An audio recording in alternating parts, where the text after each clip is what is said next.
सावधानायसे काय ते विचारा, सावधानायसे काय ते विचारा, आले हो संसारा सकळही, अंती समयाचा करणे विचार, वेचती सादर घटिका पळे, मंगळ हे नोहे कन्या पुत्राधिक, राहिला लौकिक अंतरपाठ,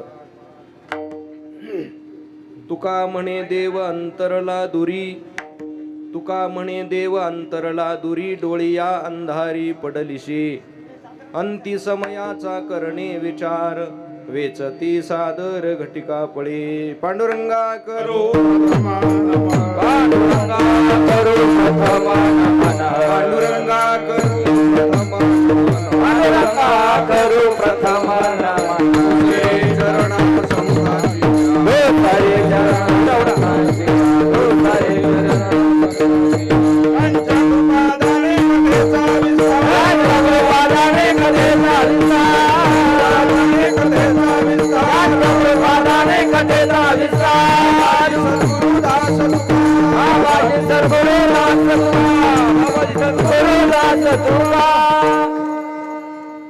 आता अभिनव वाग्विलासिनी, जे चातुर्यार्थ कला कामिनी, ते शारदा विश्वमोहिनी नमिली मिया, आता कृपा भांडवल सोडी, भरी मती माझी पोतडी, करी ज्ञानपद्य जोडी थोरा माते, जयांचे केली या स्मरण, होय सकल विद्यांचे अधिकरण, तेची वंदू श्री चरण श्री गुरूंचे, ते नमस्कारोनी आता मस्तक पायावरी,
अनंत कृपा मूर्ती श्रीमंत संत जगद्गुरु तुकाराम महाराज यांचा उपदेशपर प्रकरणातील 4 चरणाचा गोड असा अभंग आजच्या या नैमितिक चिंतनासाठी उपस्थित केला आहे. अभंग श्रीमंत श्री जगद्गुरु तुकोबरायांचा असून या अभंगाच्या माध्यमातून जगद्गुरु तुकोबराय नर शरीर प्राप्त झालेल्या यच्चयावत जीवांना आपल्या जीवनात अंती समयाचा सावधानतेचा इशारा महाराज या अभंगातून देतात. विठाला विठाला विठाला विठाला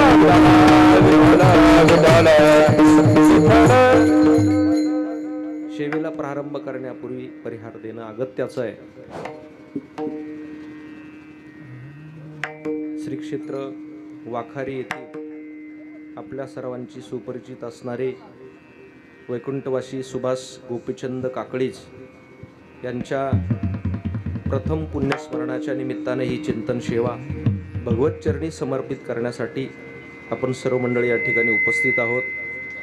त्यांचे बंधू श्री मेघराज गोपीचंद काकळीज, गंगा भागीरथी सुमनबाई सुभाष काकळीज, श्री तात्यासाहेब सुभाष काकळीज, बाळासाहेब सुभाष काकळीज, सौ अलका मनोहर देवरे कन्या आणि श्री ज्ञानेश्वर मेघराज काकळीज उतने आणि श्री सोपान मेघराज काकळीज उतने असा त्यांचा सर्व काकळीज परिवार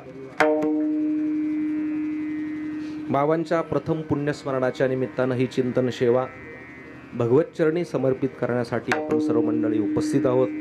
आमचे मृदंग महर्षी नंदकिशोर महाराज दौंड, त्यांची ही सर्व आणि बाळगोपाळ मंडळी, माधव महाराज आहेत, आमचे विनेकरी बाबा आहेत, आमचे माऊली महाराज आहेत, ढगे महाराज आहेत, गायनाचार्य अंकुश महाराज आहेत, नंदू महाराज आहेत, विलास महाराज आहेत, आमचे गायनाचार्य दादा आहेत, राजूभाऊ आहेत, जीवन महाराज, किरण महाराज, माऊली महाराज, असा सगळा गायनाचार्यांचा सागर आहे. अशी सर्व मंडळी आणि आपण सर्व भगवत स्वरूप असणारे श्रोतू वर्ग सर्वांच्या चरणी विनम्र भावाने वंदन करतो आणि अल्पशा वेळेमध्ये ही चिंतन सेवा भगवत चरणी समर्पित करत आहोत. जगद्गुरू तुकाराम महाराजांचा अभंग आजच्या या चिंतनात उपस्थित केला आहे.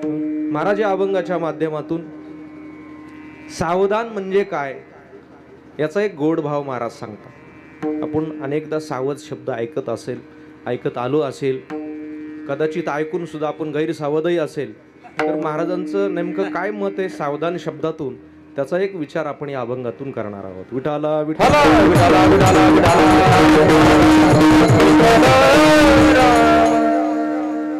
हिंदू संस्कृती जगातली श्रेष्ठतम संस्कृती म्हणून तिची ओळख आहे. व्यक्तीला इहलोकात प्रवेश करण्याच्या अगोदरपासून संस्कार सुरू होतात. हिंदू संस्कृतीमध्ये 16 संस्कार सांगितलेले आहेत. त्याच्यातला पहिला संस्कार आहे गर्भधान संस्कार. आपण गर्भात आल्याची चाहूल लागल्याबरोबर त्याच्यावरती मंत्र आणि उच्चारून त्याची शुद्धी केली जाते. तो पहिला संस्कार कोणता आहे? गर्भधान संस्कार. आणि असे 16 संस्कार आहे. त्याच्यातला शेवटचा संस्कार आहे अंतिम संस्कार. मग सगळे मधले संस्कार आहे त्याचे, असे 16 संस्कार. पण हे संस्कार पूर्ण झाल्यानंतर सुद्धा आणि परत त्याचं प्रत्येक मासिक श्राद्ध केलं जातं. प्रत्येक महिन्याला त्यांचं काय केलं जातं? स्मरण केलं जातं. आणि शेवटी वर्षानंतर आपण हा श्राद्धाचा कार्यक्रम श्रद्धेने क्रियते इति श्राद्धा, आपल्या पूर्वजांविषयी कृतज्ञता करण्याचा दिवस म्हणजे श्राद्धाचा दिवस आहे. ज्यांच्या निमित्ताने कार्यक्रम आहेत ते गुरुनाम गुरु मास्तर बाबांचे एक वारकरी आणि त्यांचं सगळं काकळीच कुटुंब, आपले मेघराज भाऊ असतील, सगळी मंडळी ही वारकरी विचाराने वाटचाल करणारी मंडळी आहे. आणि त्याचा एक मनस्वी आम्हाला पण आनंद आहे. आपले नाना महाराज असतील, माऊली महाराज असतील, अशा सगळ्या ज्येष्ठ श्रेष्ठ मंडळीचं, गीते बाबा असतील, यांच्या संगतीत वाढलेले हे कुटुंब आहे.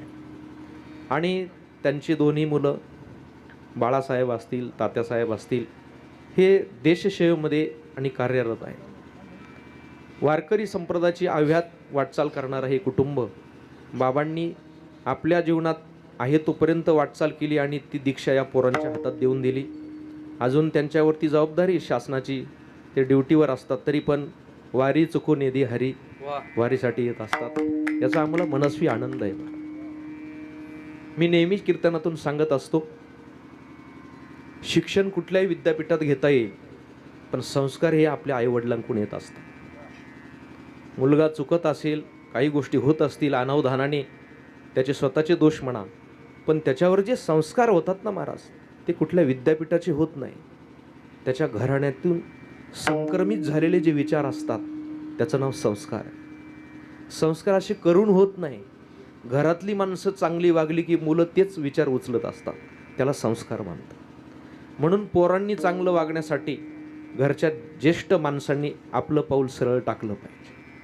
कारण श्रीमद भगवद्गीतेत भगवानही सांगतात आणि त्या श्लोकावर ज्ञानोबराय सुद्धा एक ओवी खर्च करतात. यद्यदाचरती श्रेष्ठा तत्तदेवेतरो जना, सयत प्रमाणम कुरुते लोकस्तदनुवर्तते, एथ वडील जे जे करीती तया नाम धर्म ठेवीती, तेची एर अनुष्ठिती सामान्य सखळ.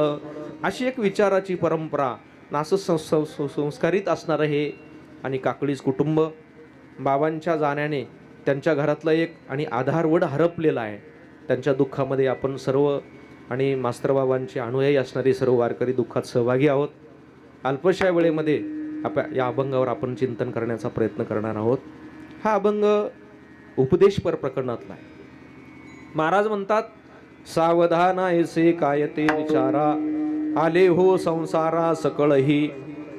जगद्गुरु तुकाराम महाराज या अभंगातून उपदेश करतात की सावधान म्हणजे काय याचा तुम्ही विचार करा. आणि सकळांना सांगतात, असं वैयक्तिक कोणाला सांगत नाही. संत जनाशी बोलताना जो संवाद आहे त्याच्यातला हा अभंग आहे. संत जनाशी बोलतात, मनाशी बोलतात आणि देवाशी बोलतात. असे अनेक संवाद आपल्याला पाहायला मिळतील. पण हा जनाशी बोलतानाचा तुकाराम महाराजांचा संवाद आहे. काय असतं, समाजामध्ये अनेक वेगवेगळे घटक पाहायला मिळतात. आम्ही ज्या शिक्षण संस्थेमध्ये शिक्षण घेतलं सद्गुरू जोग महाराजांच्या, त्या शिक्षण संस्थेमध्ये कुठला अभंग घेतला असेल, ओवी घेतली असेल, श्लोक घेतला असेल, तर एकदम विषयाला स्पर्श नाही करायला सांगितला, तर त्याची प्रस्तावना करायला सांगितली. म्हणून आपण थोडीशी प्रस्तावना करून एक 10-5 मिनिटात अभंगात प्रवेश करणार आहोत. जगामध्ये 2-3 वर्ग असे पाहायला मिळतात. एक वर्ग असा आहे महाराज की तो काहीही करतो. एक वर्ग असा आहे तो काहीही करतो. दुसरा वर्ग असा आहे तो काही करतो, काही सोडतो. तिसरा वर्ग एकच काम करतो. चौथ्या वर्गाला कार्य शिल्लक राहिलं नाही. 5वा वर्ग फक्त भगवत चिंतन करतो. किती वर्ग झाले? 11:15. 5 झाले. किती झाले? 5 वर्ग झाले. पहिला वर्ग असा आहे, त्याला कुठलाही शास्त्राचा विधी निषेध नाही, तो काहीही करतो. त्याला शास्त्रामध्ये आणि पामर म्हटलेलं आहे. काय म्हटलेलं आहे त्याला? ज्याच्या जीवनाला कुठलाच विधी निषेध नियम नाही, त्याला शास्त्राने काय उपाधी दिली? पामर. ज्ञानोबारायांनी त्याच्यावरती एक ओवी खर्च केली. अंगा मनाशी रुचावे, ये तुलेनी कृत्याकृत्य नाठवे, जो करणे याची निनावे भलतेची करी. त्याच्या मनाला आवडेल ते खातो, त्याचे पाय जिकडे जातील तिकडे जातो. ज्याच्या जीवनाला कुठलंही बंधन नाही, देवधर्म नावाची वस्तू त्याच्या जीवनात शिल्लक राहिलेली नाही. देवधर्म सांदी पडिले सकळ, विषयी गोंधळ गाजतसे. हा पामर वर्ग आहे. दुसरा वर्ग असा आहे, महाराज म्हणतात तो काही करतो आणि काही सोडतो. याला विषयी म्हटलेला आहे. माणसाने विषयी सेवन करायचे, पण त्याचा विधी निषेध पाळला पाहिजे. रोज नाश्त्याची सवय 8 वाजता, पण सोमवार असले थोडं ब्रेक लावलं पाहिजे, त्याला विषयी म्हणतात. आज उपवास आहे, आपल्याला एक टाइमच एक भुक्त राहिलं पाहिजे. काही सोडतो, काही धरतो, त्याला विषयी म्हटलेला आहे. तिसरा वर्ग आहे, महाराज म्हणतात तो फक्त सद्गुरूची सेवा करतो, त्याला बाकीच्या गोष्टी माहिती नाही. प्रपंचाचा त्याला उबग आलेला आहे, म्हणून तो आता कुठून तरी माझ्या जीवनामध्ये परमात्म्याची कृपा व्हावी म्हणून संतांच्या चरणाला लागलेला आहे. काय मी उद्धार पावेन, काय कृपा करील नारायण, ऐसे तुम्ही सांगा संत जन, करा समाधान चित्त माझे. त्याच्या जीवनात सद्गुरू संताची सेवा सोडून तो दुसरं काही करत नाही. त्याला विषयी आपला मुमुक्षू म्हणा किंवा जिज्ञासू म्हणा, शास्त्राच्या भाषेमध्ये तो फक्त माझा उद्धार झाला पाहिजे एवढंच त्याला माहिती, बाकीच्या गोष्टीकडे तो दुर्लक्ष करतो. आणि चौथा जो वर्ग आहे ना महाराज, त्याला ज्ञानी वर्ग म्हणतात. चौथी याचे ठाई काहीच करणे नाही. चौथ्या अवस्थेत माणूस पोहोचला की त्याला कर्तव्य शिल्लक राहत नाही, त्याला ज्ञानी म्हणतात, मुक्त म्हणतात. मुक्त कासया म्हणावे, बंधनची नाही ठावे. ज्याच्या जीवनात बंधन राहिले नाही ना महाराज, त्याच्या जीवनातला संचार मुक्त राहतो. त्या श्रीमद भागवतामध्ये यदू अवधूतांचा संवाद आलेला आहे. तर ते अवधूताचं जे जीवन बघितलं ना, एकदम मस्त, आपल्या आपल्या मस्तीमध्ये जीवन जगणारा अवधूताचं जीवन सांगितलेलं आहे. मग यदूने त्यांना प्रश्न विचारले, तुम्ही कोणाकडे शिकले काय? मग त्यांनी सांगितलं मी कोणाकोणाला गुरु केलं. शेवटी सांगितले ठराविक 24 गुरु सांगितले. पृथ्वी वायुर आकाश अग्निश चंद्रमा आरोही कपतो अजगर सिंधू पतंगो मधुकृत गजहा मधुहा हरिणो विना पिंगला क्रूरोर्भका कुमारी शरकृत सर्प उरुण नाभी सुपेशस्कृत. असे 24 गुरु सांगितले. शेवटी एकनाथ महाराजांनी त्याच्यावर आणि असं म्हटलंय, जो जो जयाचा घेतला गुरु, तो म्या गुरु केला जाण, गुरुसी आले अपारपण जग संपूर्ण गुरु दिशे. खरं तर आपण ज्याच्याकडे पाहून शिकलो तो आपला काय असतो? गुरु. पण आपण गुरु मानतो का? मी तुम्हाला असं विचारतो, तुम्हाला असं जर समजा प्रश्न विचारला, तुम्हाला गुरु व्हावं वाटतं का शिष्य? तर तुम्हाला काय व्हावं वाटतं? हा, कोणी म्हणणार नाही चुकून शिष्य व्हावं. एवढी मोगम कोण सेवा करत बसणारी? काय व्हावं वाटतं? वेगळाच महाराज, गुरुच व्हावं वाटतं ना. हो, हरिपाठ पाठ नसला तरी मला गुरुच म्हटलं पाहिजे. अरे पण तू काकडा हरिपाठ तर केला पाहिजे, तेव्हा गुरु म्हणतील. महाराज, कोणाला नोकर नाही व्हावं वाटत, काय व्हावं वाटतं? अशीच पद्धत आहे. पण मालक होण्यासाठी मालकासारखं तुमच्याकडे काही पाहिजे ना गुण. हो, शिष्यत्व पत्करल्याशिवाय गुरुत्व येत नाही. मोरारजी बापूंचं वाक्य आहे, जो चांगला श्रोता बनू शकतो ना, तोच उत्कृष्ट वक्ता बनू शकतो. पण आपल्याला ऐकायचीच सवय नाही. हो, निवृत्तीनाथ हे श्रोत्याच्या ठिकाणी, श्रोता हा गुरुच्या स्थानावरती आहे. वक्ता हा शिष्याच्या स्थानावरती. ज्ञानोबरायांनी ज्ञानेश्वरी सांगितली असेल, पण समोर कोण बसलेले होते? निवृत्तीनाथ बसलेले महाराज. म्हणून सांगणाराचे फक्त कडवे पाठ राहतात आणि बसणाराचे ग्रंथ पाठ राहतात. विठाला विठाला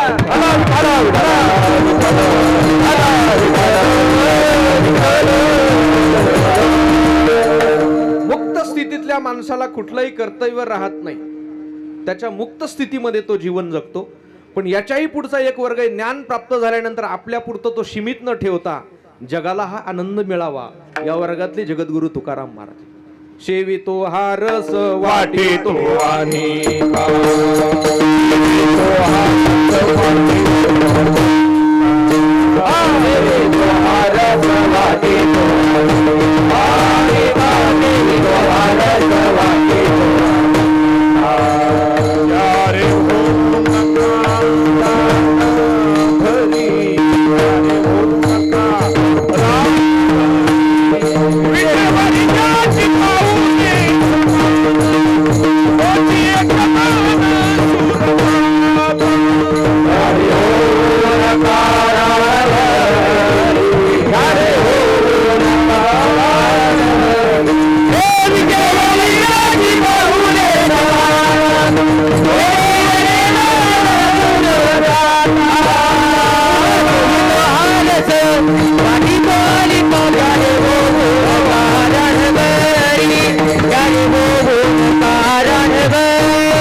वाटितो आणि का घ्या रे हो नका रान भरी. महाराज म्हणतात, मी जो रस आनंद सेवन करतो ना, तो प्रत्येकाने घ्यावा. तुम्ही रानभरी होऊ नका. रानभरी समजतो ना तुम्हाला? रानभरी म्हणजे ज्याचे इंद्रिय रूपी गायी विषयाच्या रानात ओढतात, त्या रानात सांगितलंय महाराज. तुम्ही सात्विक रस सोडून विषयाच्या रानात जाऊ नका. काही लोकांना कीर्तन म्हणजे फक्त धिंगाणा घालणे एवढंच माहिती, त्याच्यातली सात्विकता काय ही कळाली पाहिजे. तेथे असे देव उभा जैशी समचरणाची शोभा. महाराज म्हणतात, जिथं कथा कीर्तन होते तिथं परमात्मा साक्षात उभा राहतो. एवढं तरी आणि कीर्तनातल्या मंडळींनी भान ठेवलं पाहिजे. विठाला विठाला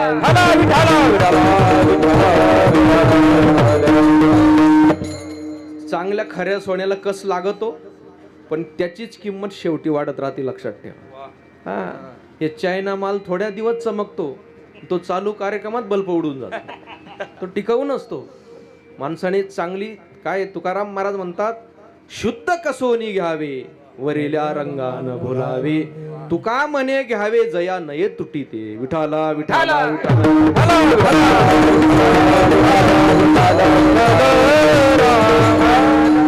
ज्ञानी जो वर्ग आहे महाराज म्हणतात, तो आपल्या महिमेमध्ये राहतो, आपल्या आनंदात राहतो. त्याला कुठलंही कर्तव्य शिल्लक राहत नाही. मग जी शिल्लक आयुष्य आहे ना महाराज, ते कसं जीवन जगतात संत? आपल्या महिमेमध्ये जगत असतात. मी तुम्हाला असं विचारतो, माणसाने कोणाच्या प्रभावात जगावं का आपल्या स्वभावात जगावं?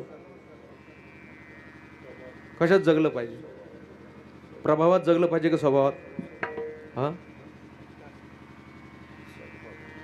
कोणाच्या प्रभावामध्ये म्हणजे काय? ते जसे मास्तरचं धाक राहतं ना, तो पुरी राहायचा, आता नाही. आता पोरायचा धाक आहे मास्तरला. काही बोलला ना, बाहेर भेटा, तो मास्तर म्हणतो, हे भाऊ तुला वाटेल ते कॉप्या करणं, ते चहा पे, काय करायचं मग? हा, एक वाक्य वाचलं मी मागच्या आठवड्यात. एखादं राष्ट्र जर उद्ध्वस्त करायचं असेल, एखादं राष्ट्र जर उद्ध्वस्त करायचं असेल, तर त्याला असे AK-47 त्या मिसाईलचं काम नाही. मेमरी त्याच्या विचारातून आलेला विचार आहे. पूर्ण देश नष्ट करायचा असेल, तर फक्त त्यांची शिक्षण व्यवस्था त्यांना कॉप्या करायला लागू द्या. शिक्षण व्यवस्था ढिली करून टाका. वाटलं तर अभ्यास करा, पाहिजे तर पाहून सुद्धा परीक्षेत काय करू शकता, लिहू शकता. असे जर विद्यार्थी पुढे गेले, असा जर एखादा इंजिनियर झाला कॉप्या करून, त्याची पुलं पाऊस पडायच्या आधी वाहून जाते. त्याच्या हातून जर तो डॉक्टर झाला, तर कुठलाही पेशंट वाचणार ते राष्ट्र मागे यायला वेळ लागेल का? याचं कारण आहे, शिक्षण व्यवस्था मजबूत राहिली तर बाकीच्या गोष्टी स्ट्रॉंग होणार आहे. म्हणून आपली शिक्षण व्यवस्थेला आपण जास्त मूल्य दिलं पाहिजे, असं महत्त्व दिलं पाहिजे. असं जुने लोक सांगतात ना, आपल्याला जरी देवाने 2 डोळे दिले असतील पण शिक्षण हा माणसाचा कितवा डोळा आहे? तिसरा डोळा आहे. कागद जर आला ना, पूर्वीच्या काळामध्ये यार तो माणूस शिकेल त्याला शोधा, ते वाचायला कोणाला कळत नव्हतं, ते वाचून दाखव कायदा, समजत नव्हते लोकांना. म्हणून ज्ञान झालं पाहिजे.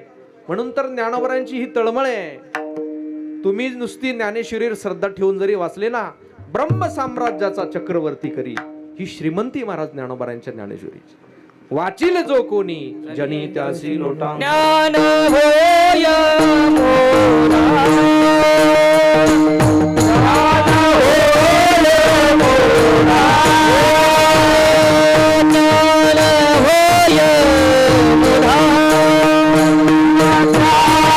होय मोरा,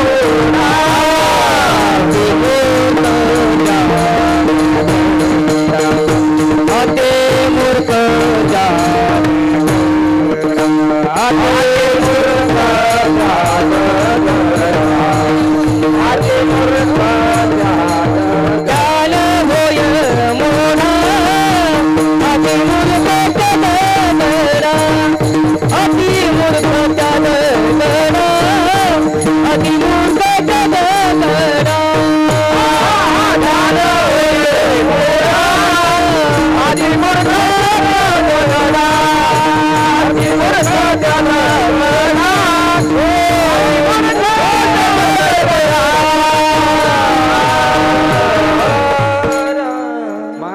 तुम्हाला जर अति श्रीमंत व्हायचं असेल तर तुम्ही ज्ञानोबरांच्या ज्ञानेश्वरीची उपासना करा. ब्रह्म साम्राज्याचा चक्रवर्ती करी. ब्रह्म साम्राज्य आहे ना महाराज, ते असं ठराविक काळापुरतं राहत नाही, 5 वर्ष 4 वर्ष. त्याचा चक्रवर्ती सम्राट बनण्याची उपाधी त्याला प्राप्त होत असते. म्हणून ज्ञानी पुरुष ज्ञानोबरांना सगळ्या गोष्टी उपजत प्राप्त होत्या महाराज. कशा प्राप्त होत्या? उपजत होत्या. मला सांगा,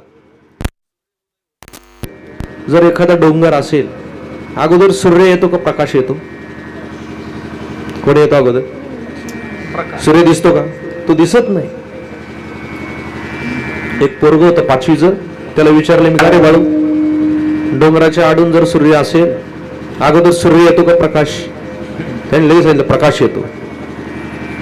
मला शंका आली, यांनी डायरेक्ट उत्तर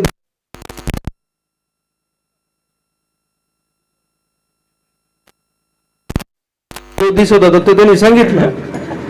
कारण आताच्या पोरांची पाठ 10 वाजता होती.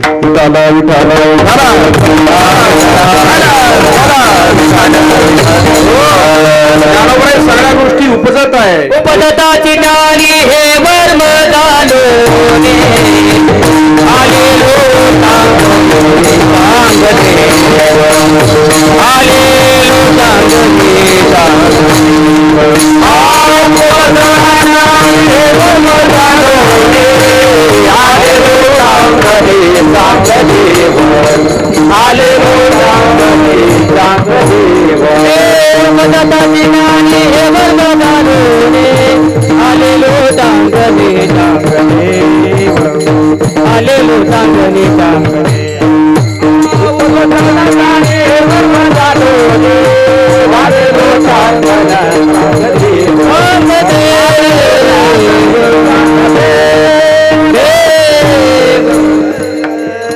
ज्ञानोबरांनी 20-21 वर्षामध्ये आपलं सगळं कार्य पूर्ण करून आपल्याला ज्ञानेश्वरी सारखा अमूल्य ठेवा दिला. कारण का?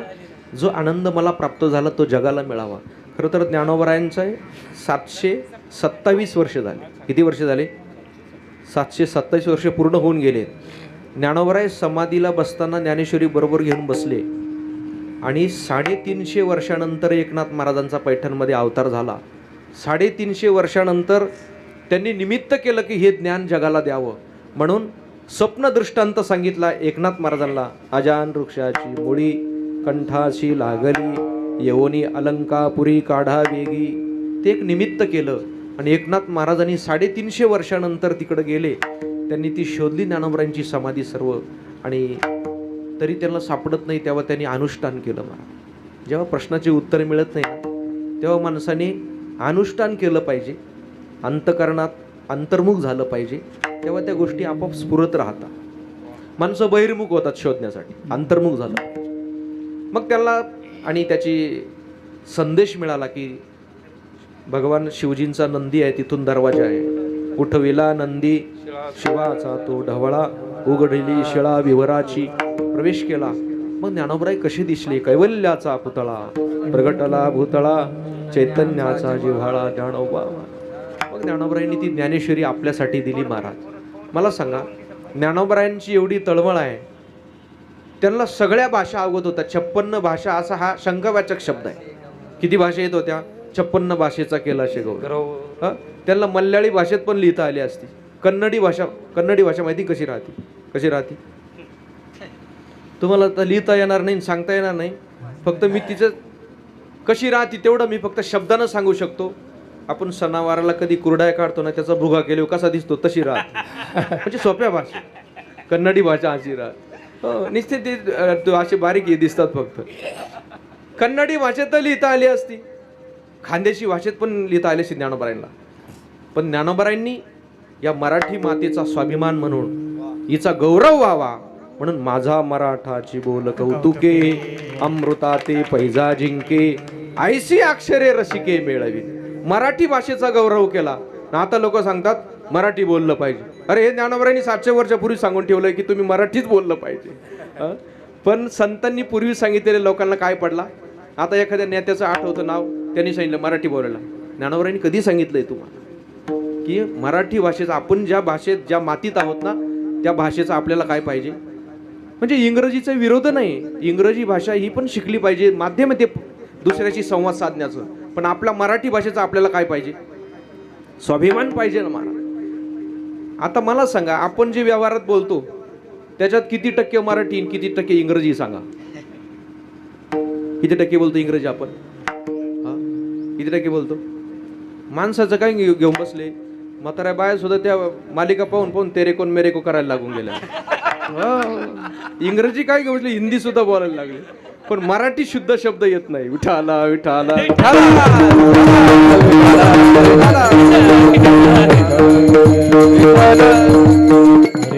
ज्ञानोबरायांनी मराठी भाषेचा स्वाभिमान जागृत केलेला आहे. म्हणून आपल्या जीवनात सगळं प्राप्त असून काही काम नव्हतं, समाधीत बसले असते. पण नाही, संतांना आपल्या जवळ जो आनंद प्राप्त झाला तो प्रत्येकाला मिळाला पाहिजे याची तळमळ आहे. त्याचं नाव वारकरी संप्रदाय आहे. हा आनंद प्रत्येकाला मिळावा. कुठल्याही क्षेत्रामध्ये माणूस गैरसावध राहू नये. माणसं जेव्हा त्यांचं अवलोकन केलं ना ज्ञानोबरायांनी, तुकोबरायांनी, आज कोणती तिथी माहिती ना? कोणती? ध्यानात राहू द्या. निस्ती पंचमी नाही, दरवेळेस पंचमी येते, पण आती कोणची पंचमी? हो.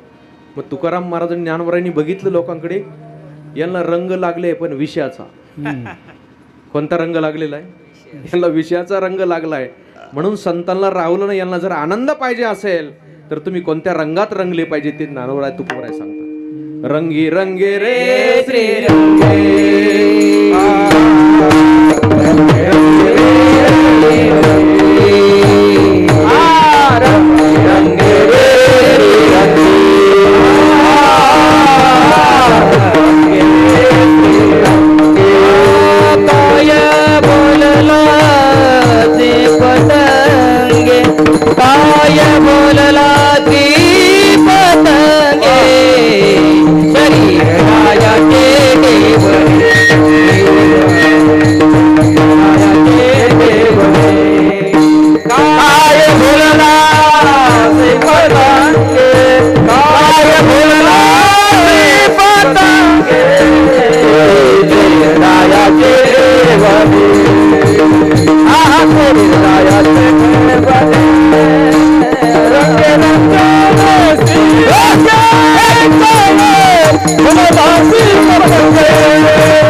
73 वर्षाचा तरुण आहे बरं. दोन्ही लक्ष ठेवा शब्द. 73 वर्षाचा तरुण आहे. 74 आहे बघा. माझ्याकडून एक राहून गेलो. नाही लागला. ते कोरोनातलं मध्ये गेला. नाही आता लागलं. हा लागला नंबर. 73-74 वर्ष. 50 वर्षाची माणसं डगडग करायला लागली. आणि आज 73 वर्षामध्ये आजही आमचे राजूभाऊ असतील, कारभारी दादा, कारण त्यांचं कंटिन्यू पहाटेचं काकडा भजन चालू आहे. आपल्याला जर आरोग्य चांगलं पाहिजे असेल ना तर आपण पहाटेच्या ब्रह्म मुहूर्तावरती तासभर तरी उठलो पाहिजे. काही लोक म्हणतात उठून काय करायचं. काय प्रश्न आहे गाऊ. एका विचारवंताने सांगितलं पहाटेची वेळ अशी आहे, उठून काहीही नाही केलं तरी चालेल, पण तुम्ही उठून बसले पाहिजे. जी सृष्टी तुम्हाला देणारे चांगलं आरोग्य ते घेण्यासाठी जोडी अशी पाहिजे का अशी सोडून दिली पाहिजे. ती पाहिजे की नाही. साधा विषय. ध्वनी लहरी रेडिओच्या टी व्हीच्या तरंग असे नंदू महाराज आणि अंतराळामध्ये असे आणि सगळे ठिकाणी तरंग आहे, पण ज्याचा अँटिना असा उभा असतो ना त्याच्यात ते खेचलं जातं. तुम्हाला समजलं तर पहा, याच्यापेक्षा खाली नाही येत ना. अँटिना ज्याचा वरती असतो ना त्याच लहरी फक्त तो काय करतो, खेचतो. ज्यांचा अँटिना असा खाली राहतो, आपला जो अँटिना आहे ना पाठीचा कणा म्हणजे आपला अँटिना सांगितलं एका साधूने, तुम्ही जर अशी झोपलेले राहिले त्या लहरी येऊन निघून जातील. पण तुम्ही नुसते उठून जरी बसलेले असेल, काहीच करू नका, नुसते उठून बसा, तरी तुम्हाला ते आरोग्य दिल्याशिवाय राहणार. हे विज्ञानाने सुद्धा तुम्हाला आणि पटवून दिलंय. तसं या सगळ्या गोष्टी आपल्या जीवनामध्ये आत्मसात करायच्या असतील तर माणूस जागा झाला पाहिजे. महाराज म्हणतात सावध होणं म्हणजे काय, तर आपल्या जीवनात सावधानतेचा संदेश महाराज पहिल्या चरणात. सावधान येते काय ते विचार, सावधान येते काय ते विचार, सावधान येते काय ते विचार, सावधान येते काय ते विचार, सावधान येते काय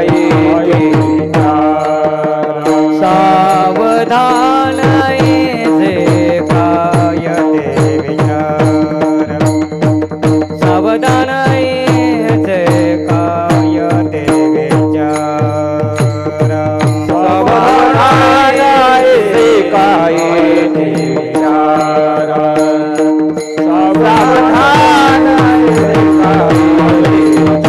विचार. आले वो संसार सकळ ही, आले वो संसार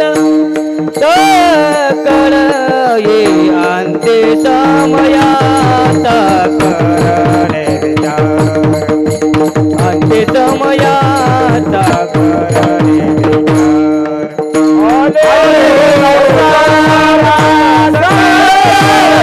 आले वो संसार सकळ ही, आले वो संसार सकळ ही, अंते समयाचा करणे विचार, अंते समयाचा करणे विचार.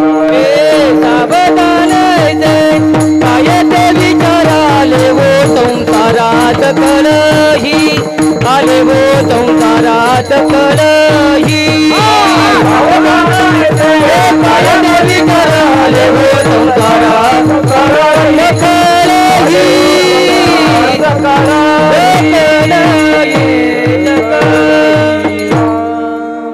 सावधान ऐसे काय ते विचारा, आले हो संसारा सकळही. आमचे नांदगाव तालुक्यातले प्रसिद्ध कीर्तनकार मंडळी या ठिकाणी उपस्थित आहे. श्री परमेश्वर महाराज, सानप महाराज, तुमचं स्वागत आहे या व्यासपीठाकडून. कारण बाकीची सगळी मंडळी येत असतात, पण कीर्तनकार मंडळी येणं ही दुर्मिळ गोष्ट आहे आता कीर्तन. पण आपल्या नांदगाव तालुक्यात ती मात्र जमेची बाजू आहे की एक कीर्तनकार दुसऱ्या कीर्तनकाराच्या कीर्तनात येऊन बसतात. चांगली गोष्ट आहे. ज्ञानोबरांनी हे पूर्वीच सांगून ठेवलंय, भूता परस्परे पडो मैत्र जीवांचे. आपण शरीराने जरी दूर असेल पण माणसं विचाराने कशी असावी, एकत्र असली पाहिजे. या माध्यमातून आणि जगद्गुरु तुकोबराय आपल्याला सावधानतेचा इशारा देतात. सावधान ऐसे काय ते विचारा, आले हो संसारा सकळही. आज जी अध्यात्माच्या दृष्टिकोनातून जी जागृती पोहोचलेली समाजापर्यंत ना, हे कुठल्या पक्षाचं आणि कुठल्या नेत्याचं कार्य नाही, हे वारकरी संप्रदायातल्या संतांचं कार्य आहे महाराज. त्यांनी ही खरी जागृती प्रत्येकाच्या दारापर्यंत गेले. मग ते घोंगडी सांगण्याच्या रूपानं गेले असतील, वासुदेवाच्या रूपानं गेले असतील, आंधळ्याच्या रूपानं गेले असतील किंवा जोगव्याच्या रूपानं गेले असतील, पण ती अध्यात्माची जागृती पोहोचवली असेल त्याचं एकमेव श्रेय वारकरी संप्रदायातल्या संतांचं आहे. विठाला विठाला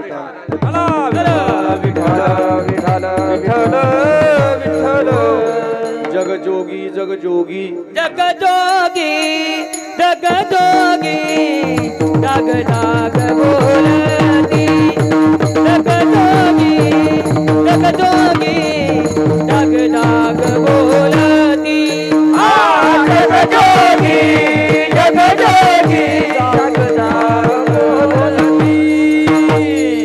जगजोगी जगजोगी जग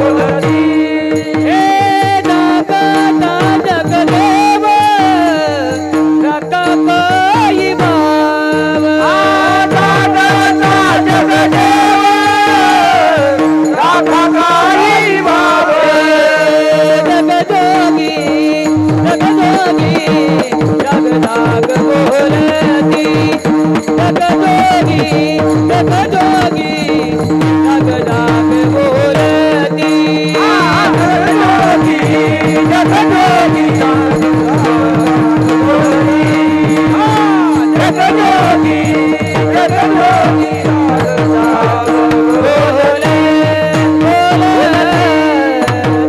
बोलती माणूस प्रत्येक क्षेत्र कुठलंही असेल त्याच्या सावध झाला पाहिजे.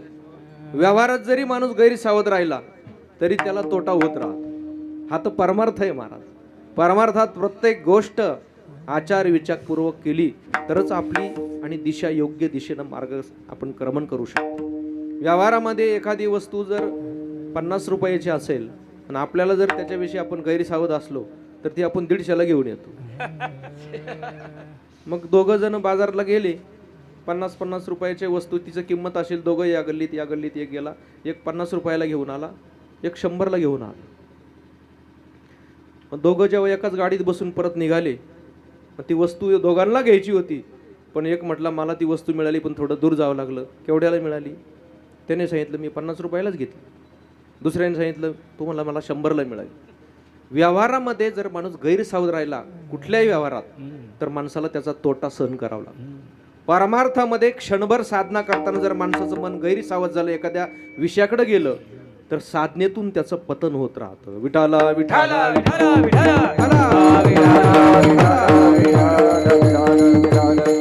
महाराज म्हणतात माणूस व्यवहारामध्ये सावधान जसा असतो तसा परमार्थाची साधना करताना सुद्धा माणूस कसा राहिला पाहिजे? सावध राहिला पाहिजे. आपण सावध शब्द पुष्कळ ठिकाणी ऐकतो ना, सावधान. आता इकडून निघाले की माणसं लगेच 12-12:30 तिकडे सावधान. सगळीकडे सावध शब्द असतो. एखादं वेडवाकडं वळण असेल तिथं सुद्धा बोर्ड असतो सावधान वेडेवाकडं वळण आहे. प्रत्येक ठिकाणी सावध शब्द असतो. कधी कधी सावध करणारे सुद्धा गैरसावध असू शकतात. मला सांगा, माणसं बाहेरून सावध असावी का आतून? हा हो, लोक दुसऱ्याला सावध सांगतात, स्वतः गैरसावध असतात. आमची मंडळी दुसऱ्याला सांगत असते सावधान राहा, स्वतः एखाद्या गोष्टी धडकून जातात तरी लक्षात येत नाही सावधान राहा. पण सांगणारा, ते आमचे जुने कीर्तनकार सांगायचे, ते शहरामध्ये गुरखे राहतात ना, ते रात्रीच्या वेळेत गस्त घालण्यासाठी. मग त्याची गस्त घालायचं काम चालू होतं. एक चोर आला, त्याने चोरी करून त्याचा माल घेऊन निघाला होता. पण त्याने पाहिलं ते असे ते काठी वाजवतच चालतं, त्याला घोंगरे वगैरे असतात. मग त्याने पाहिलं अचानक हा समोर आला, तो चोरी करून नेमकाच निघाला. पण जरी चोर असेल पण दुसऱ्या समोर चालताना कसा चालतो? तो चोरासारखा चालतो का सावासारखा? ते जमलं पाहिजे. कोणाचं काम आहे का?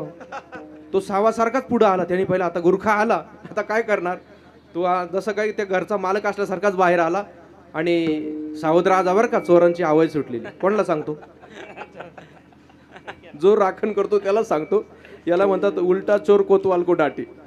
तो याला सांगतो सावध राहा, चोरी करून निघून जा. महाराज म्हणतात बाहेरून सांगणं वेगळं, लोकाला सावध राहा, पण आतून विचाराने सावध असणं वेगळं आहे. विठाला विठाला विठाला विठाला विठाला माणूस विचाराने सावध राहावा, विचारातून सावध व्हावा, विकारातून सावध व्हावा, अहंकारातून सावध व्हावा किंवा अज्ञानातून तरी सावध व्हावा. तुकाराम महाराज या अभंगातून जी सावधानता सांगतात ती व्यावहारिक सांगत नाही. महाराज म्हणतात सावध व्हायचं म्हणजे कुठल्या गोष्टीतून सावध सावध झालं सावध झालं सावध झालं सावध झालं सावध झालं सावध झालं सावध झाले हरिचरण जागरणा हरिचरण जागरणा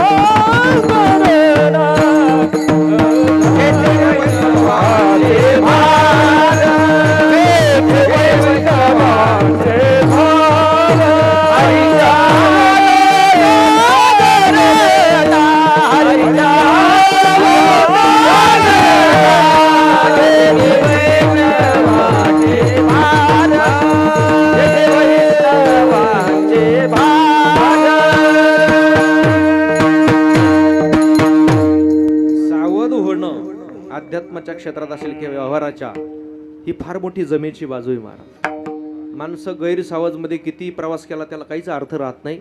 माणूस त्या त्या क्षेत्रात तिथं सावधानतेनं त्याने आपली वाटक्रमण केली पाहिजे. महाराज म्हणतात आले हो संसारा सकळ हे, असं काही वैयक्तिक कोणाला सांगत नाही.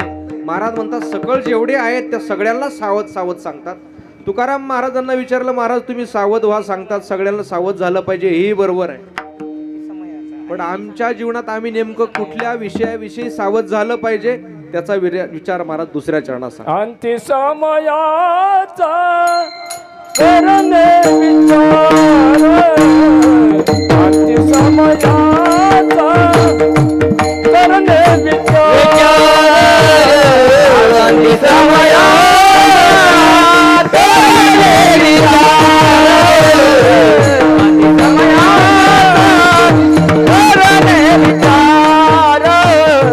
अंती समयात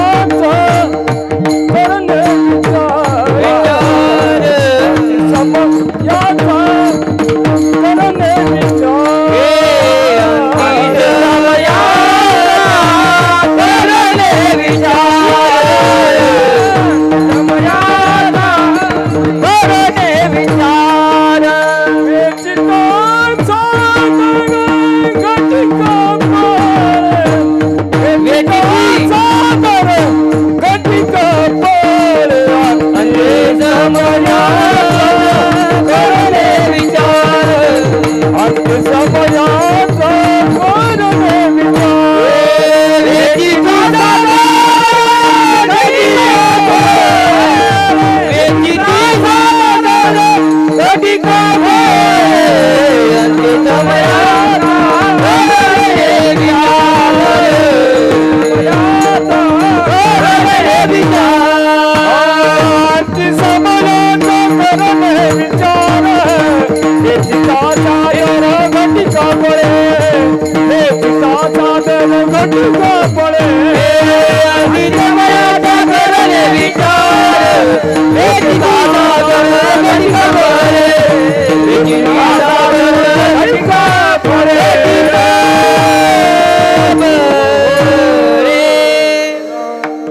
जगद्गुरु तुकोबराय सावध व्हावं म्हणजे कुठल्या विषयाविषयी सावध व्हावं. अंती समयाचा करणे विचार वेचती सादर घटिका पळे, शेवटच्या क्षणाविषयी तुम्ही सावध व्हावं. मग आम्ही कुठं गैरसावध आहे महाराज? हो, प्रत्येक माणसाला वाटतं मी कसा आहे, सावध आहे. पण महाराज म्हणतात त्या क्षणाविषयी माणसं कधी विचार करत नाही. म्हणून तुकाराम महाराजांना सांगायची वेळ आली, सावध होई बापा काले लागल बापा सावध होई बापा काले लागल बापा बाची गुटुला का पाय पुढे त्याच बापा बाची गुटुला का पाय पुढे त्याच बापा सावध होई बापा काले लागल बापा सावध होई बापा सावध होई बापा काला लागला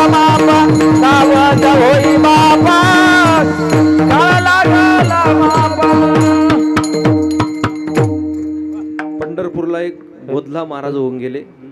त्यांचं वासुदेव आहे, तो आपल्या मास्तर बाबांच्या परंपरेमध्ये आपल्या काकड्यामध्ये म्हणतात, सावध होई बापा काळ लागला मापा, प्रपंची गुंतू नको पाय बुडतसे पापा, सावध होई बापा काळ लागला मापा. मग त्याच्यात पुष्कळ त्यांनी पुढे आणि वर्णन केलेलं आहे. त्रिकूट कोसल्याने घर सायासे केले, दोन्ही दारी लिंपुनिया आता गुंतू गुंतू मेले. हे दोन्ही दार कोणते? एक अहंतेचं आणि एक ममतेचं. महाराज म्हणतात हे दोन्ही बंद करून टाकतात. पहिल्यांदा दोन्ही माझं म्हणतात, नंतर माझं म्हणून सुद्धा ते फायद्यात पडत नाही. ज्ञानोबांनी एक ओवी खर्च केली, काय अहम ममतेचे लवड सवडी, माते न पवतीची बापुडी, म्हणून जन्म मरणाची दुथडी ढवळी ते ठेली. ज्ञानोबराय म्हणतात असा कोश मी आणि माझं याचा कोश तयार करतात आणि त्याच्यामध्येच बंद होऊन मरतात. माणूस प्रत्येक ठिकाणी कसा झाला पाहिजे? सावध झाला पाहिजे. शेवटच्या क्षणाचा विचार माणसं करत नाही, म्हणून महाराजांना आट्टासानं सांगावं लागलं, अंती समयाचा करणे विचार, वेचती सादर घटिका पुळे. मग ऐकलं असेल तुकाराम महाराज, पण करून आम्ही विचार, आम्ही आता सावध झालंय, तुमचं ऐकलंयच आम्ही. महाराज म्हटले ऐकून नंतर करू, तेवढा वेळ नाही. तुम्ही म्हटले ना नंतर करू, नंतर करू म्हणणार हे सगळे उडीचं उत्तर राहत. कोणतं उत्तर राहतं? नंतर. काही माणसं सांगतात आम्ही रिटायर झाल्यावर करू. कधी करू? आम्ही रिटायर झाल्यावर करू. मला सांगा, मी तुम्हाला प्रामाणिकपणाने असं विचारतो, आमचे महाराज मंडळी पण, रिटायर झालेला माणूस कुठलंही त्याला शासनाचं बंधन राहत. रिटायर होणं म्हणजे काय? तुमची आता क्षमता संपली, सर्व्हिस पूर्ण झाली, आता तुम्ही अर्धा पगार घ्या पण घरीच आराम करा. काही चुका करशाल, दिसत नाही, ऐकायला येत नाही, म्हणून त्याला काय करावं लागतं? रिटायर करावं लागतं. परमेश्वर महाराज मला सांगा, सध्या मी जेवढे माणसं पाहिले रिटायर झालेले, माझा अनुभव मी सांगतो, पण तुम्हाला असं विचारतो, सध्या ड्युटीच्या माणसाला जास्त काम आहे का रिटायर माणसाला? खरं सांगा, कोणाला जास्त काम? पोरं शाळात घालायची, जा तुम्ही मोकळेचे. आता ते मोकळं राहिलं का त्याला आजच काम राहतं. माणूस कुठेतरी गुंतून राहिला पाहिजे, नाही काही त्यांनी पारायण तरी केलं पाहिजे. त्याला वाटतं बा हा पारायण करतो, याला काही काम सांगू ना, दळण संपलं, जा घेऊन, तुम्ही मोकळेच आहे ना. मान जेवढे ड्युटीच्या माणसाला कामं नाही तेवढे कोणाला कामं असतात? रिटायर माणसाला कामं असतात. पण काम अंतःकरणात असणं वेगळं आणि कर्तव्यच शिल्लक न राहणं वेगळं. तुकाराम महाराज म्हणतात आमचं कर्तव्य संपलं, काम नाही झालो बाहेर कामा. अंतःकरणातली इच्छा नष्ट होणं याचं नाव काम निवृत्त होणं आहे. विठाला विठाला विठाला विठाला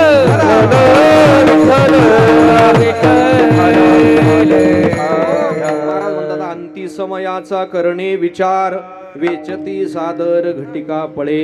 माणूस कुठल्या गोष्टीत नाही, पण महाराज म्हणतात अध्यात्माच्या दृष्टीनं माणूस सावध झाला पाहिजे. काय झाला पाहिजे? सावध झाला पाहिजे. महाराज आपल्या समोर लोक जेव्हा काळाच्या ओघामध्ये आणि विषयाच्या रानात हिंडत राहतात, तेव्हा संतांचं अंतःकरण तळमळून येतं. म्हणून संत तळमळीनं आपल्याला तो जागृतीचा संदेश देत राहतात. विठाला विठाला विठाला विठाला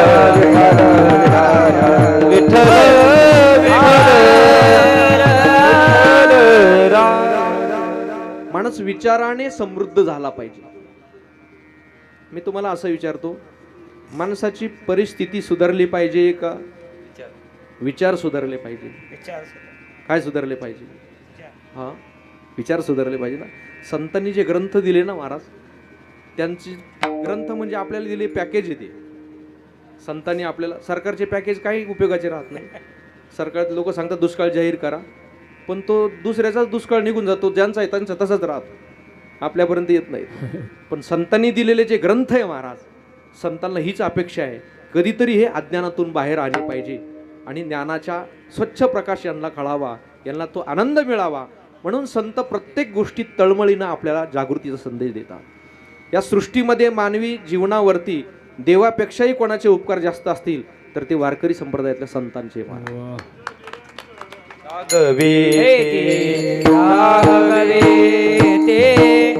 मद निरंतर मद निरंतर जागवी मद निरंतर जागवी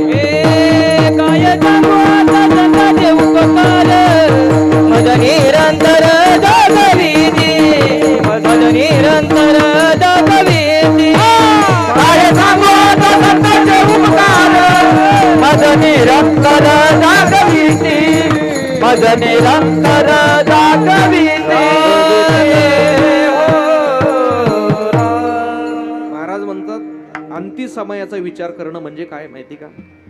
तुम्ही बहुश्रुत श्रोते आहात, काय जास्त विस्तार करायचा नाही, तेवढा वेळ पण नाही. सावध होणं म्हणजे काळाची गती ओळखणं. सावध होणं म्हणजे काय? काळाची गती ओळखता आली पाहिजे. या आपल्या देशाचा भारतवर्षातला एक सम्राट होऊन गेला, त्याचं नाव आहे धृतराष्ट्र. काय नाव आहे त्याचं? धृतराष्ट्र. त्याच्या काळात युद्ध झालं, आपल्याला माहिती, महाभारत सगळं. त्या धृतराष्ट्राच्या जीवनात त्याला काळाची गती कळाली नाही. त्याचा छोटा भाऊ त्याला सांगत होता, विदुर काका, या मुलाला तुम्ही चांगली समज द्या, दुर्योधनाला समजून सांगा, भविष्यात जर हे युद्ध उभं राहिलं तर येणारा काळ आपल्याला कधी माफ करणार नाही. कुठलंही युद्ध आहे त्याचे परिणाम चांगले राहतात का? आता तुम्ही टेलिव्हिजनला पाहत असाल, काय चालू आहे बघितलं का? अरब राष्ट्रात प्रत्येक एकमेकाच्या विरुद्ध उभे राहिलेले. काय इराणचा तो कोण एक काय खेमेनी का त्याचं नाव? हां, खेमेनी नावाचा तो एक नेता मारला अमेरिकेनं. आणि तुम्ही पाहिला होता का कोणी तो खेमेनी? पाहिला का कोणी? तरी इथले भारतातले लोक रडत होते, मला ते खेमिनीसाठी रडत होते. मी तर पहिल्यांदाच नाव ऐकले खेमिनी. हां, इथले लोक रडत होते. तुम्ही कधी कल्पना करा कशासाठी, का तुम्हाला सगळं माहिती आहे, पण तिकडचा एखादा इस्लाम राष्ट्रातला एखादा नेता, त्याला ते त्यांचेच कोणी लोक मारतात, इथले लोक रडतात. बरं, तुम्ही एखादा जवान सरहद्दीवरती आणि काम करत असताना जर शहीद झाला, असं डोळ्याला सगळ्यांच्या पाणी येतं का? तुमचं किती या प्रेम या भारत देशावरती, याचं हे मूर्त उदाहरण आहे. उद्या भविष्यात जर एखाद्या इस्लाम राष्ट्रासमोर भारताचं जर युद्ध झालं तर तुम्हाला बाहेरचे नंतर आवरावं लागतील, आधी यांना आवरावं लागेल. ध्यानात ठेवा, याचं हे चित्र आहे. तुम्ही गैरसावध राहू नका. राजकारण वेगळं आहे, पण परिस्थितीला जर तुम्हाला सामोरं जायचं असेल तर तुम्ही आपल्या देशातच किती शत्रू निर्माण करून ठेवले याची कधी कल्पना सुद्धा लागणार नाही. विठाला विठाला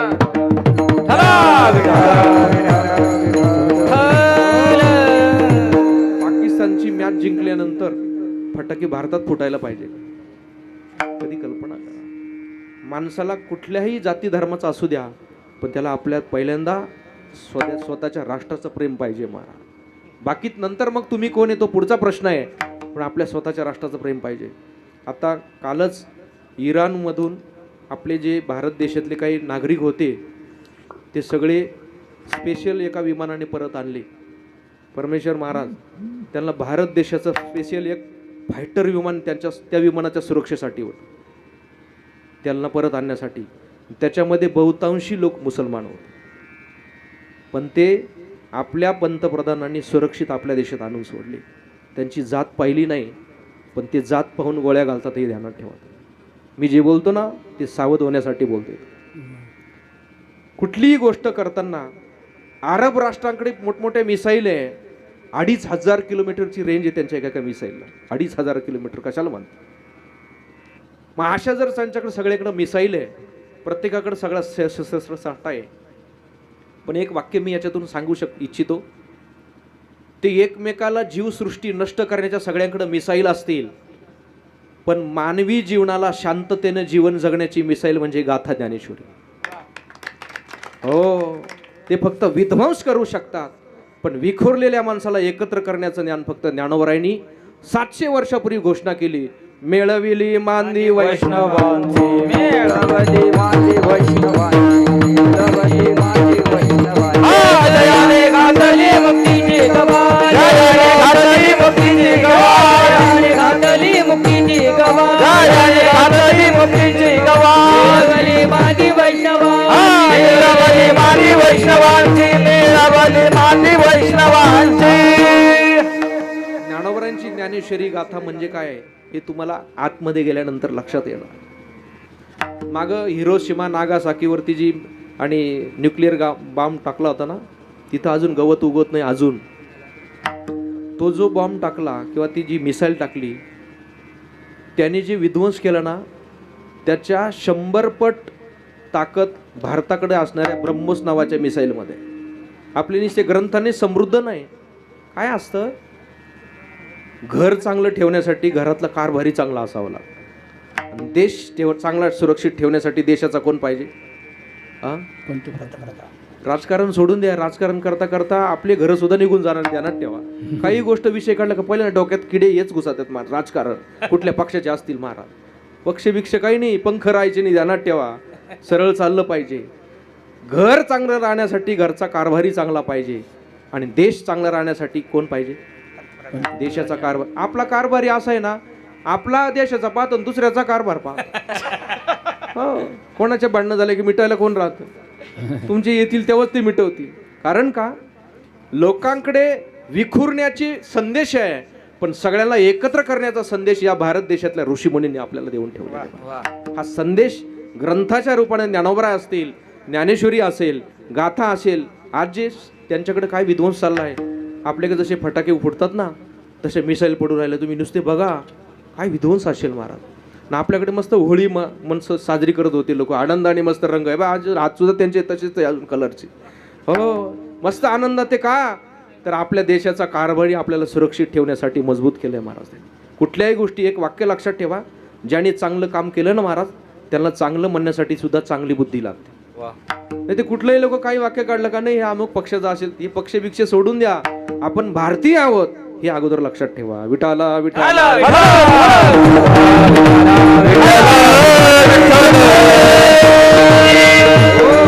महाराज म्हणतात शेवटची काळाची गती आपल्याला कळाली पाहिजे. मी हा विषय सांगत होतो. धृतराष्ट्र हा पुत्र स्नेहो मोही तू धृतराष्ट्र असे पुसतू. ज्ञानोबांनी वर्णन केलंय. पुत्राच्या मोहामध्ये त्यांनी अजेंडा ठेवला की हे युद्ध होणार, आम्ही तसं काही देणार नाही. युद्ध झालं महाराज, सगळ्या गोष्टी झाल्या. शेवटी सगळं संपून गेलं. 18 अक्षोणी सैन्य संपलं. फक्त 5 पांडव, द्रौपदी, अश्वत्थामा वगैरे जे चिरंजीव तेवढे शिल्लक राहिले. शेवटी ज्यांना मारण्यासाठी धृतराष्ट्राने प्रयत्न केले, अन्नामध्ये विष घालून भीमाला मारण्याचा प्रयत्न केला, त्याला लाक्षागृहात जाळण्याचा प्रयत्न केला, असे अनेक संकट आणले. पण शेवटी जेव्हा आणि युधिष्ठिर राज्यावर बसला ना महाराज, तेव्हा त्या धृतराष्ट्राला आणि गांधारीला हा युधिष्ठिर सांभाळत होता. कल्पना करा, ज्याने शेवटपर्यंत यांच्या विरोधात उभा राहिला, आज त्यांच्या तुकड्यावर जगण्याची याला वेळ आली महाराज. विदुर हा यात्रेला निघून गेला होता. त्यांनी बघितलं सगळं हे ऐकण्याच्या मार्गावर नाही. सगळं युद्ध संपल्यावर परत आला आणि त्याने येऊन सांगितलं धृतराष्ट्राला की अरे वेडायस का तू? आयुष्यभर ज्यांच्या विरोधात उभा राहिला, मारण्यासाठी त्यांना टपलेलं होते तुझे मुलं सगळे, युद्ध झालं, सगळं संपलं. आता तुला ही लाजीरवाणी जीवन जगण्याची वेळ आली. काळाची गती ओळख, अजून तरी सावध हो. इथं काय करतो आता? कुठंतरी एखाद्या आश्रमात जाऊन देवाचं चिंतन करत करत देहाचा त्याग करत. म्हटले मला हा युधिष्ठिर जाऊ देत नाही. म्हटले मी घेऊन जातो रात्रीच्या वेळेस. आणि त्यांना हरिद्वार क्षेत्रामध्ये गंगेच्या तीरावर आनंद आश्रमामध्ये घेऊन गेले आणि तिथंच तो साधना करू लागला. गंगेचं स्नान करता करता एक दिवस त्या जंगलाला आग लागली आणि त्याचा देह पडून गेला. या देशाच्या आणि काय म्हणतात त्याला, सिंहासनावरती आरूढ असलेल्या माणसाची ही गती आहे. माणूस सावध असणं वेगळं, सावध होणं वेगळं आहे महाराज. संत जे आपल्याला तळमळीला सांगतात ना, तुम्ही शेवटची गती ओळखणं म्हणजे सावध होणं आहे. अंती समयाचा करणे विचार. आता बीज साजरी केली आपण 4 दिवसापूर्वी, आता 2 दिवसांनी षष्टी पुढे आलेली. तुकाराम महाराज म्हणतात मी आयुष्यभर लोकांना सांगण्याचं काम केलं, पण लोक जेव्हा ऐकत नाही तेव्हा तुकाराम महाराजांनी मौन धरून घेतलं. आता दिसू नये जना ऐसे करा नारायणा. नारायणा असं एवढंच करा की आता या लोकांमध्ये थांबू नये. एक वाक्य लक्षात ठेवा ग्रस्ती माणसाने, जेव्हा आपले शब्द घरातली माणसं ऐकत नसतील तेव्हा आपण दुसरं वाक्य कधी वापरायचं नाही. तुमच्या लक्षात आलं तर आपल्या शब्दाचा जर परिणाम होत नसेल मुलांवर, नातावर, कोणावर, तर आपण परत दुसरा शब्द खर्च करायचा. आपलं गणित वेगळंच आहे. एकदा सांगितलं ऐकलं नाही का परत दुसऱ्यांदा, परत तिसऱ्यांदा, अरे मला चहा पाहिजे, चहा पाहिजे. तुम्ही जप करणार का चहाचा? शब्दाचा परिणाम होत नसेल, शहाण्या माणसाने मौन धरून घ्यावं. विठाला विठाला. गोंदवलेकर महाराजांकडे एक व्यक्ती आला महाराज, आणि तो म्हटला महाराज मुलगा सांगून ऐकत नाही. काय प्रश्न होता? मुलगा सांगून ऐकत नाही. गोंदवलेकर महाराज म्हटले तुमचं वय काय आता? ते म्हटले महाराज मी तुम्हाला विचारतो काय आणि तुम्ही सांगता काय, वय काय? अरे मग तुझ्याच प्रश्नाचं उत्तर देतोय. मुलगा सांगून ऐकत नाही या प्रश्नाचं उत्तर हवं असेल ना, तुमचं वय काय? म्हणले 71. सांगायचं बंद कर. नसेल समजलं तर सोडून द्या. आत्ताच 71 वय झालं तुला, तरी तुला वाटतं की याने माझंच ऐकलं पाहिजे. आता आपण काळाची गती ओळखली पाहिजे, सावध होऊन आपलं बोलणं आणि बंद केलं पाहिजे, किंवा आपण परमात्मा चिंतनामध्ये आपल्या मनाला वळवलं पाहिजे. माणसं सावध होतात म्हणजे आपला शेवटचा काळ त्यांनी ओळखून राहिलं पाहिजे. महाराज म्हणतात, अंती समयाचा करणे विचार. माणसं शेवटचा विचार करता का हो कधी?